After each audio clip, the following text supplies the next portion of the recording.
Apa tujuan pencipta menciptakan manusia? Inilah topik kita selanjutnya. Tapi kan kita udah bahas dari tadi ya. Oke, lanjut kita cara menjawab pertanyaan yang atas. Apa tujuan pencipta menciptakan manusia? Ya, kita harus mendapatkan informasi ya. Kita berpikir ya. Tadi kita berpikir, apakah itu kita melihat keasliannya apa tidak? Ya kan? Itu benar-benar dari pencipta. Lanjut. Kemudian membuka informasi dari pencipta. Jadi apa tujuan manusia hidup di dunia ini sebenarnya? Jadi kalau untuk mengetahui untuk apa kita hidup di dunia ini, ya kita harus buka Al-Quran. Itulah yang harus kita buka. Itulah panduan kita. Baik itu semua yang akan kita lakukan aktivitas di dunia ini ataupun nanti di akhirat. Jadi kita lihat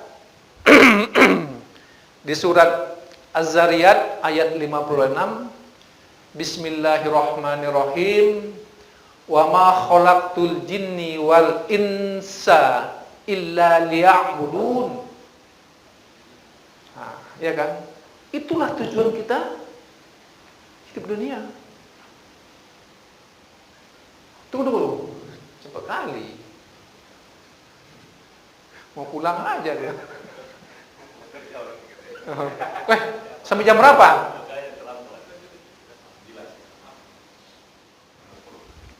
Iya, jadi wa ma khalaqtul jinna wal insa illa liya'budun.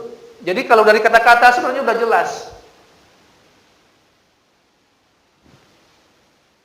Dan kata Allah, aku tidak menciptakan jin dan manusia melainkan supaya mereka menyembahku. Kan sebenarnya bisa aja dibikinnya kalimat, aku menciptakan manusia untuk menyembah aku. Kan bisa aja sebenarnya kan? Betul nggak? Tapi kenapa kok dibilangkan aku tidak menciptakan manusia? Tinggal di mana, Mas? Hah? Kampung? Labuan Batu. Sebagai contoh. Iya kan? Siapa namanya tadi, sorry? Musri. Sebagai contoh, saya tidak akan pernah pergi ke Labuan Batu kecuali ke rumahnya Musri. Saya pergi ke Labuan Batu. Sama nggak kalimatnya? Atau sama nggak maksudnya? Beda kan? Kalau saya ke Labuan Batu, bisa singgah ke tempat dia, bisa tinggal tempat lain, bisa kemana-mana, itu balik ke Medan. Tapi saya tidak akan pergi ke Labuan Batu kecuali ke rumahnya dia. Artinya kan betul-betul tegas gitu loh. Jadi saya ke Labuan Batu cuma ke rumah dia aja. Habis itu balik ke Medan. Begitu juga dengan ayat ini. Dan Allah cuma menciptakan kita ini jin dan manusia hanya untuk menyembah sama dia, tidak ada yang lain.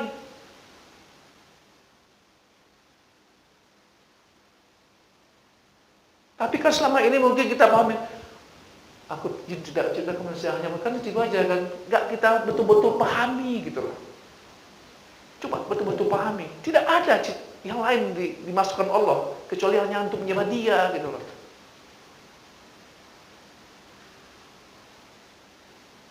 Iya kan? Coba lanjut. Nah, sekarang kalau seandainya kita udah menyembah, artinya kan kita sebagai apalah? Sebagai Abdullah, ya. Abdullah kita maksudnya abdinya Allah, ya kan? Abdullah abdinya Allah, ya. Artinya abdinya Allah. Artinya pembantu Allah, ya kan? Pembantu Allah. Jadi pembantu itu hebat juga pembantunya kan? Betul, hebat gak pembantu? Hebat lah pembantu Allah. Bayangin. Pembantu presiden aja hebat ya kan? Siapa pembantu presiden?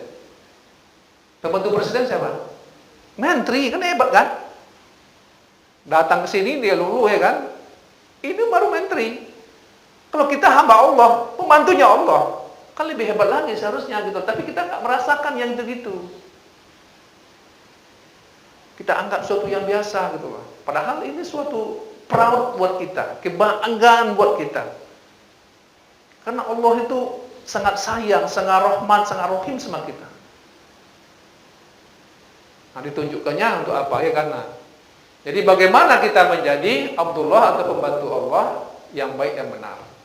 Yang jelasnya kita harus bisa mengikuti apa yang diperintahnya dan meninggalkan itu. Bisa nggak kita konsisten dengan itu? Kita sampai jam berapa nih ya? 9.30 ya? Ya, 9.30 ya? Setuju? Oke.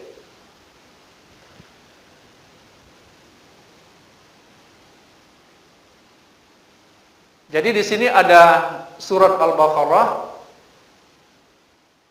ayat 208 yang berbunyi, ya ayyuhallazina amanu udkhulu fis-silmi kaffah. Betul enggak? Wala tattabi'u hududus syaitan innahu lakum aduwwum mubin. Siapa yang enggak percaya dengan ayat Allah? Saya tanya dulu, siapa yang enggak percaya? Ada enggak yang enggak percaya? Semua percaya kan? Nah, orang sudah jelas. Surah pertama dalam Al-Quran apa? Al-Fatihah. Yang kedua, Al-Baqarah. Al-Baqarah itu ya ayat pertama apa? Alif Lam Mim. Yang kedua, Zalikal kitabul la raiba fihi hudal lil muttaqin. Apa artinya? Iya. Al-Quran ini, kata Allah, Al-Quran ini, Zalikal kitabu la raiba fihi. Tidak ada keraguan sedikit pun. Gak boleh kita ragu. Kalau sedang kita ragu berarti akidah kita udah gak benar. Tidak ada keraguan sedikit pun. Itu adalah petunjuk hudal lil muttaqin. Petunjuk bagi orang itulah. Itulah di ayat setelah Alif Lam Mim itu. Awal surah lah kita bilang ya. Itu disampaikan sama Allah. Baru kita baca sampai Qul a'udzu birabbin nas sampai akhirnya kan. Nah, jangan ada di satu pun dari ayat itu yang kita ragui. Harus kita yakini. Yakin kita dengan ayat Allah itu. Karena itulah petunjuk kita untuk sampai ke surganya Allah. Ya. Nah, jadi di sini dibilangkan, hai orang yang beriman, ya ayyuhallazina amanu, ya jangan masuklah kamu ke dalam Islam secara ya ayyuhallazina amanu udkhulu fis-silmi kaffah. Jadi masuklah kalian ke Islam itu jangan setengah-setengah, jangan separuh-separuh, jangan sebagian-bagian. Jadi kafah gitu loh, betul-betul menyeluruh. Nah, diingatkan lagi di sini. Dan janganlah kamu turut langkah-langkah syaitan. Sesungguhnya syaitan itu musuh yang nyata. Itu udah jelas itu. Ya kan, orang kakek buyut kita Nabi Adam itu siapa yang menyesatkan coba lah? Siapa yang menyesatkan, mengeluarkan dari surga siapa? Setan kan, iblis. Dari dulu itu memang kita udah tahu musuh gitu loh. Kalau sama musuh, apakah diikuti musuh atau dilawan? Selama ini gimana? Ada nggak diikutin? Nah, kita ini yang nggak jelas sebenarnya kan? Udah jelas musuh. Kok musuh diikutin? Kemana kita dibawa musuh? Nah, itu dia. Sesat kita dibawanya. Bukan ke jalan yang benar kita dibawanya. Orang namanya musuh. Iya kan? Nah, jadi yang pertama kita harus kafah. Kita harus masuk ke Islam betul-betul keseluruhan dan jangan ikuti langkah setan. Itulah salah satu yang tujuan hidup kita. Terus,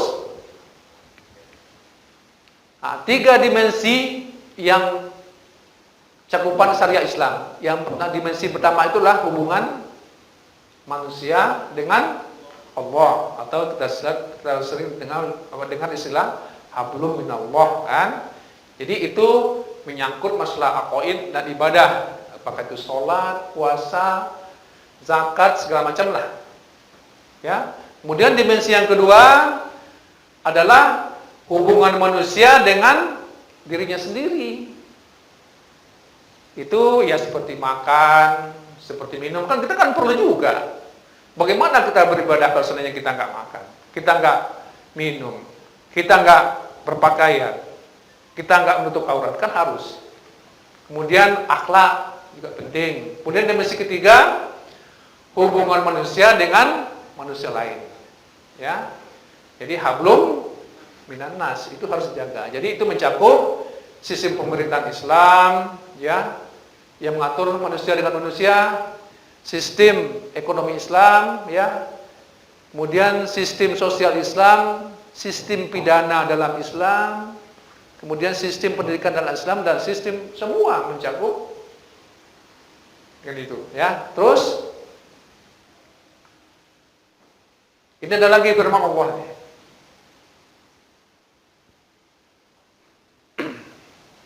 Jadi saya tadi bilangkan bahwasanya kita tuh kalau Islam itu kan harus betul-betul kompak, kan? Nggak boleh separuh-separuh. Jadi di sini ada disampaikan di Al-Baqarah ayat 85. Coba baca Pak Ustaz.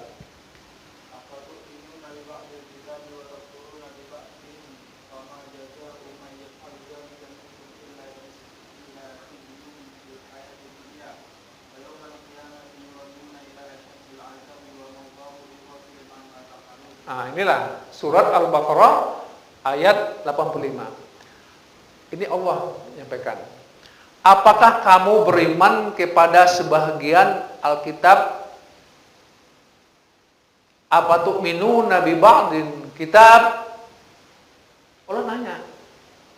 Apakah kamu cuma beriman hanya sebagian kitab? Allah tanya itu. Sebagian. Tapi nggak perlu kita jawab. Allah jawab sendiri, ya kan? Apakah kamu beriman kepada sebagian Alkitab dan ingkar terhadap sebagian kitab yang lainnya? Jadi yang kita ambil yang enak-enak aja, ya kan? Yang enak kita ambil, yang kira-kira susah kita buang. Kudu Allah yang bikin, bukan saya yang bilang loh. Allah, coba lihat, betul nggak, Mas? Coba Al-Baqarah ayat 85, betul nggak itu? Allah lah yang bilang dia.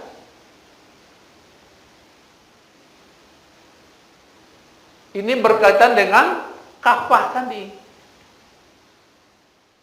Kita kan disuruh masuk secara keseluruhan. Apakah kamu beriman kepada sebagian Alkitab dan ingkar terhadap sebagian yang lain? Coba jawab. Bagaimana sekarang yang kita rasakan?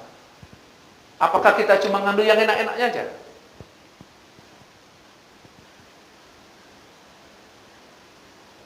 Kalau yang udah agak susah tinggalin, ya kan? Kalau yang enak ambil. Itu baru pertanyaan Allah lah ya. Yang nanya bukan saya, Allah yang tanya. Kemudian dijawab sendiri Allah, kita nggak perlu jawab. Betul Mas ya? Mas, betul. Ya, artinya sama dengan ini, betul kan?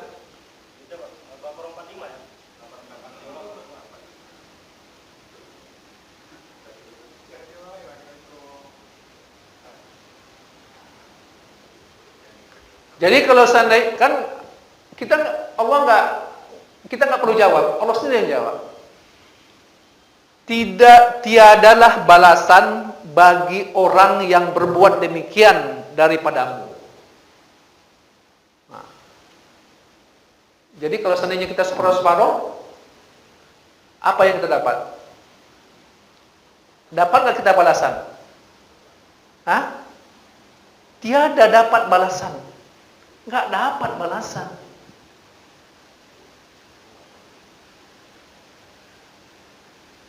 Nah, nggak dapat balasan kita kalau cuma separuh-separuh. Yang enak-enak aja kita ambil, yang susah ditinggalin. Atau buang, atau sembunyikan. Yang enak-enak, yang kita bisa kerjakan, kita kerjakan. Ya, ini Allah ini yang bilang, betul. Mas, betul. Piye? Betul, pas. Nah, berarti betul kan? Dan ini bukan saya yang bilang, nih Allah yang bilang. Jadi, tiadalah balasan bagi orang-orang yang berbuat demikian daripadamu, melainkan kenistaan dalam kehidupan dunia. Jadi apa yang dapat? Apa yang dapat? Kenistaan yang dapat.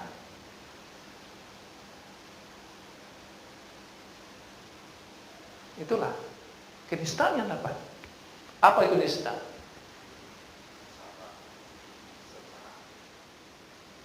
Apa nista? Apa nista?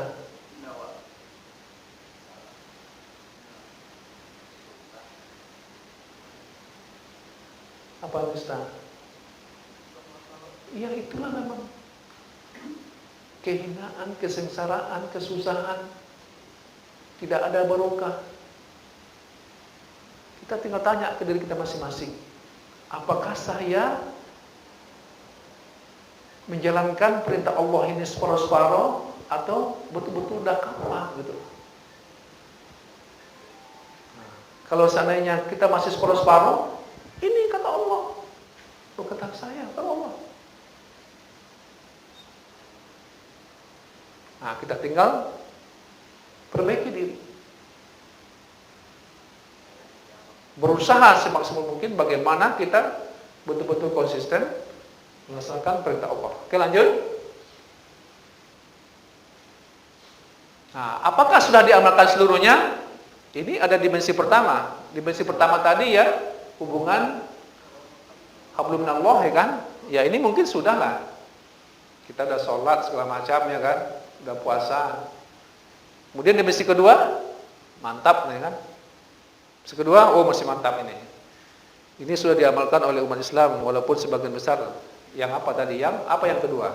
Hubungan dengan diri masing-masing kan? Berpakaian, berjilbab untuk perempuan, makan, ya kita laksanakan.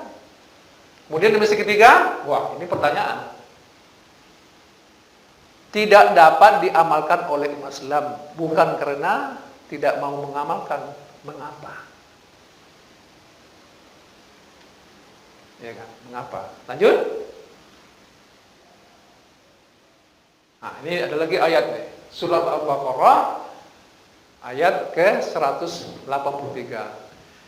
Ya ayyuhallazina amanu kutiba alaikumus siyamu kama kutiba alal ladzina min qablikum la'allakum. Ini sudah kita laksanakan? Sudah. Yakin? Semua laksanakan kan? Oke, mantap. Ya kan? Ingat ini ayatnya ini. Ya ayyuhallazina amanu kutiba alaikumus siyamu kama kutiba alal ladzina min qablikum. Ini surat Al-Baqarah ayat 83. Kemudian ada lagi surat Al-Baqarah ayat ke 178. Coba baca. Ustaz.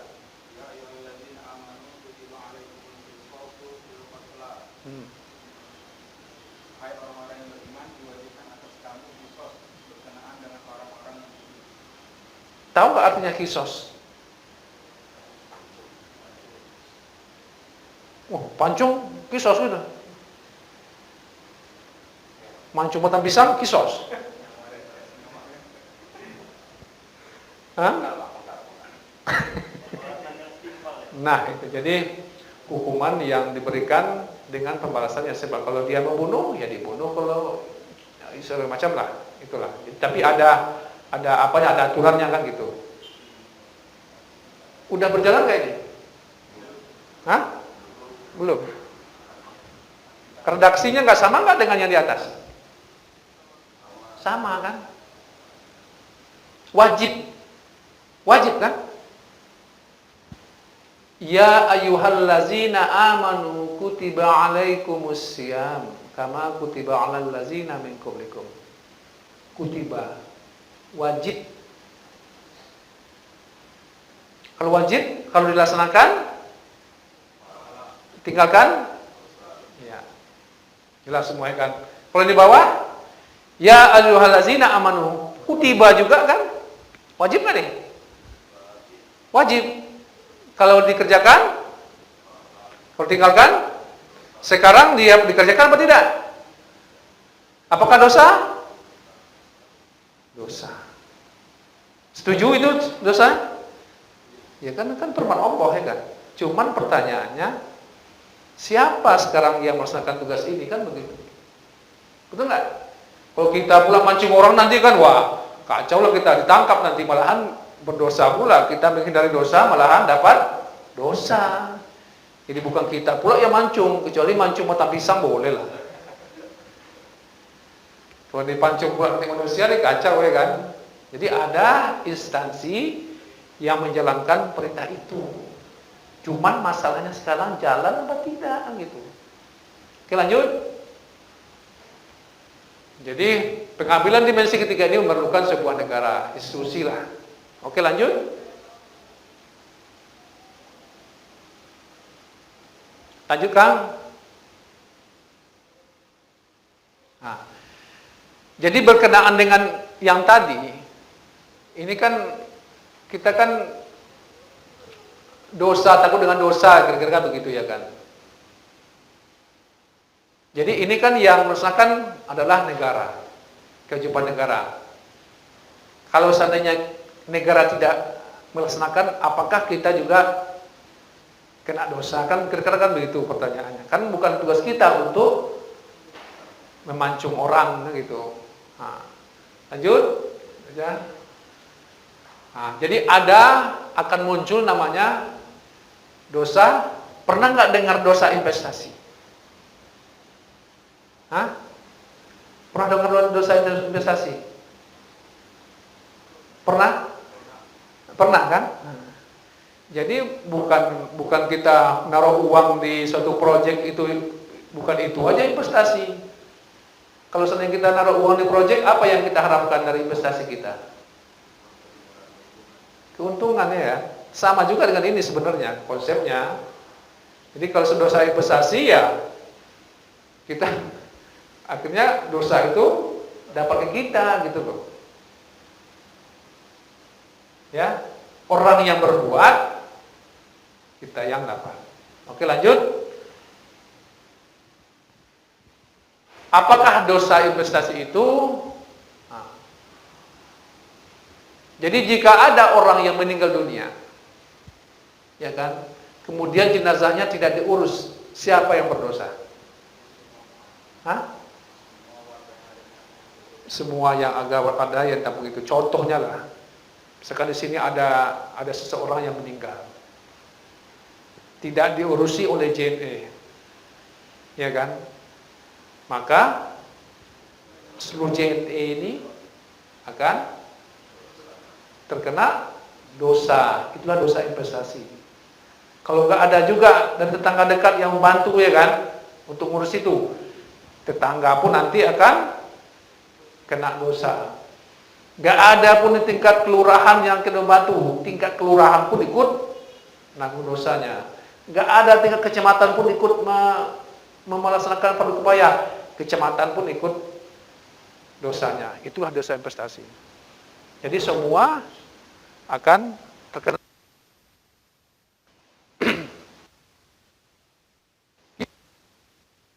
Nanti yang ngurusin jagat ini ya semua akan dapat dosanya.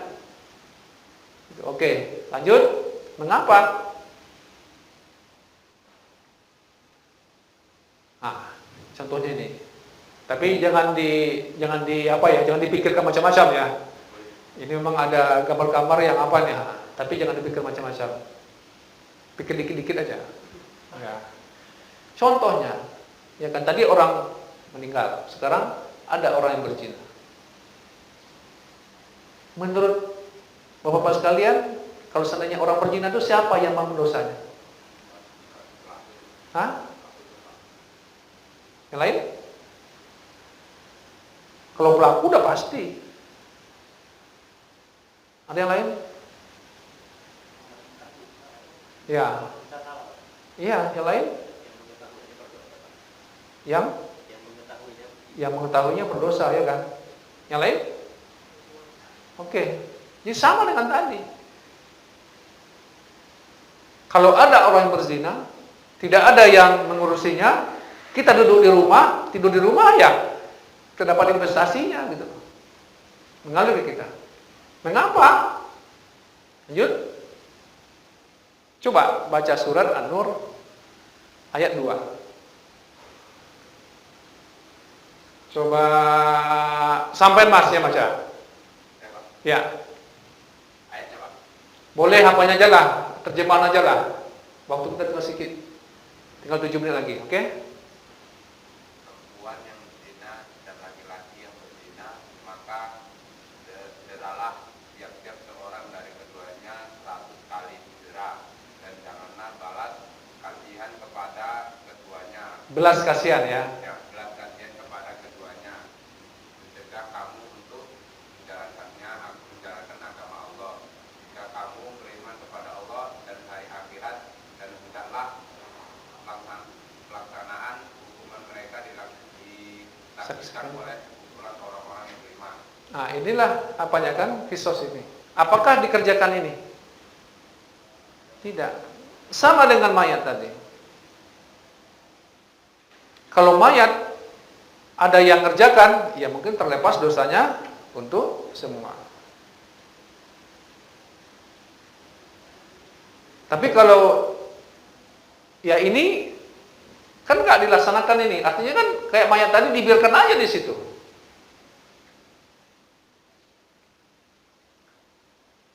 Kira-kira bisa nggak dipahami itu? Bisa. Mayat tadi kita biarkan, maka kita akan dapat dosanya. Kecuali ada yang ngurusin, baru selesai. Kayak berzina ini, orang berzina. Gak ada yang ngurusin, ya kan? Entah mungkin dicambuk segala macam, gak ada yang ngurusin, dibiarin aja. Maka kita juga kebagian, bagian kita. Tapi siapa ya sebenarnya yang bertanggung jawab di sini? Pemerintah. Nah itu. Tapi mau tak mau kita kebagian gitu. Karena nggak ada yang ngurusin. Kayak mayat tadi, misalkan mati di sini, satu orang Pak Ustadz yang ngurusin, semua terbebas. Orang berzina, ada yang ngurusin, ditangkap, dicambuk segala macam, ada yang ngurusin, semua lepas. Tapi kalau nggak ada yang ngurusin, dapat bagian lah kita. Nah itu. Oke, lanjut. Nah, orang bunuh juga sama aja. Lanjut. Nah, Al-Baqarah 178. Coba sampai baca Mas. Hai orang-orang yang beriman, juga atas kamu kisos berkenaan dengan orang-orang yang dibunuh. Ya. Dilakukan nggak ini sekarang? Enggak. Jadi kalau nggak lakukan, dapat nggak kita dosanya? Dapat. Sedih ya. Kita nggak berbuat, tapi dapat. Itulah kenyataan sekarang yang harus kita terima.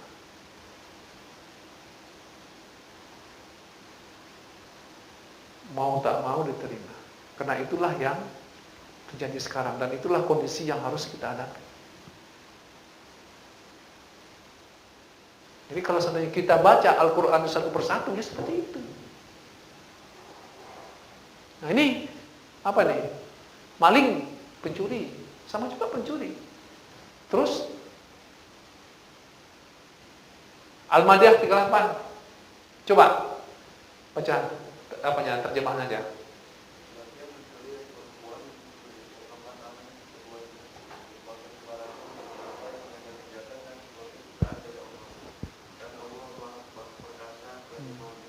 Iya, itu juga.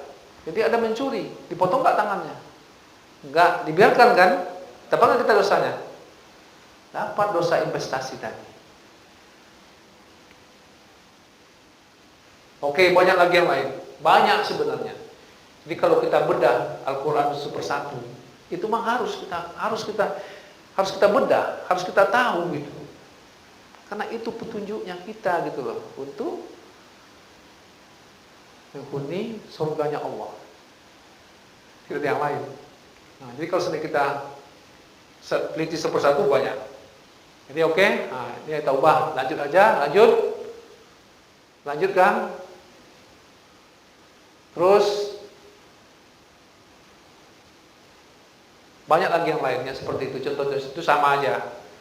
Jadi orang yang berbuat, kita yang kenanya. Inilah namanya. Jadi terus berjalan itu. Berapa banyak orang yang mencuri, berapa banyak orang yang berzina, tidak diberlakukan segala macam, tetap masuk kita. Terus lanjut. Nah, kasus pembunuhan, kasus pemerkosaan, kasus pencurian, kasus permutatan juga, kasus pembantaian umat Islam, apalagi terus-terusnya banyak lagi yang lain. Cuman yang jadi pertanyaan juga ya, kenapa ayat-ayat ini nggak pernah dibahas oleh para ulama kan itu? Pernah nggak dengar ayat-ayatnya sebelumnya? Nggak pernah kan? Pernah. Ini ayat Quran loh. Bukan saya terangkan, tidak. Itu isi Al-Quran. Oke. Jadi dosa investasi itu adalah dosa yang berasal dari fardu kifayah yang tidak diamalkan. Itulah dosa investasi itu. Jadi kita tahu bahwasanya fardu kifayah itu sebenarnya mencakup dari semua itu. Jadi 90% itu sebenarnya fardu kifayah. Jadi hanya 10% yang fardu ain, yang kita disuruh sholat, yang kita suruh puasa, ya kan? Hanya sedikit. Apakah fardu kifayah itu bisa dihapus? Nah, ini sekarang masih ada celah dikit lah. Untuk bisa menghapus tadi, jadi yang kena kita, masih ada celah sedikit. Lanjut. Ini jelas sudah enggak dilaksanakan. Lanjut lagi. Ini juga enggak dilaksanakan, ya kan? Kecuali di Arab. Di Arab dilaksanakan enggak ini? Dilaksanakan. Kecuali di tempat kita. Terus lanjut.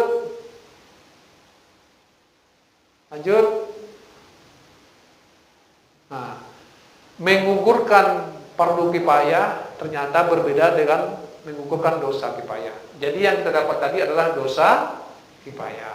Terus lanjut. Nah, inilah ada satu hadis Rasulullah SAW. Tolong dibaca aja terjemahannya. Coba yang baju merah.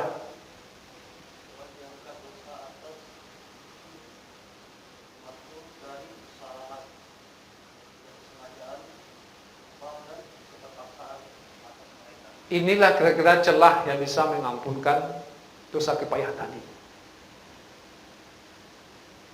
Ya, jadi kita enggak punya keterbatasan, ya kan? Tidak punya kemampuan untuk itu. Oke, lanjut. Yang penting kita tidak berdiam, itu yang paling penting. Ya, lanjut.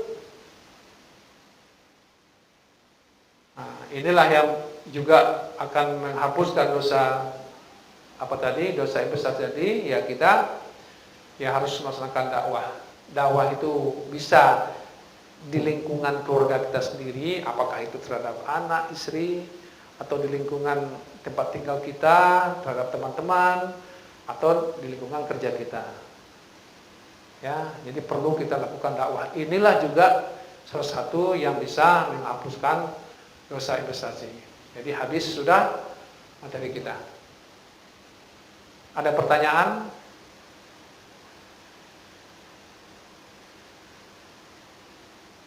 Kalau nggak ada.